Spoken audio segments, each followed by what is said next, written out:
এটা পালং শাকের রেসিপি করব। পালং শাক নিয়েছি, থোর নিয়েছি, আলু নিয়েছি, বড়ি নিয়েছি। এটাকে একটা তরকারি করব। তেল গরম হয়ে গেছে, বড়িটা ভেজে নেব।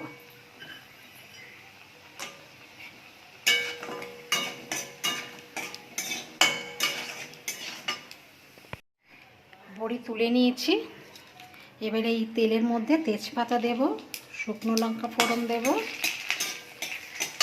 আর 5 ফোড়ন দেব।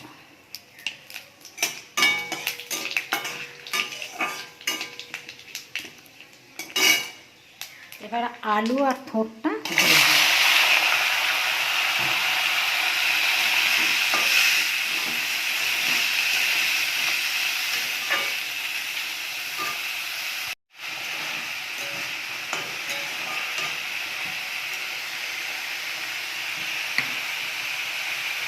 এবার নুন, হলুদ আর কাঁচা লঙ্কাটা দিয়ে দেব।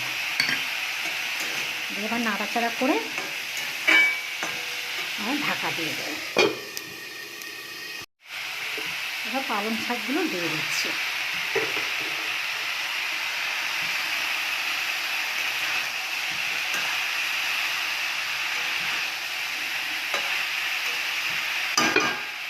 আবার ঢাকা দিয়ে দিচ্ছি।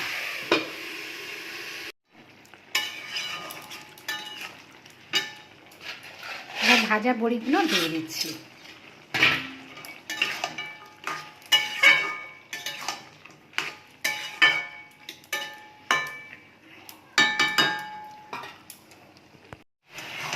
পালং শাকে এবার সামান্য একটু চিনি দিয়ে দেবো।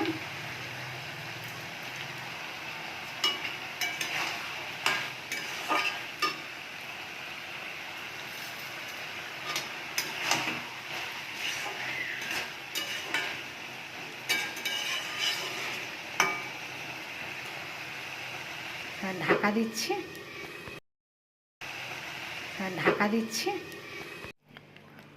বড়ি দিয়ে, থোড় দিয়ে, আলু, পালং শাক দিয়ে চচ্চড়ি হয়ে গেছে।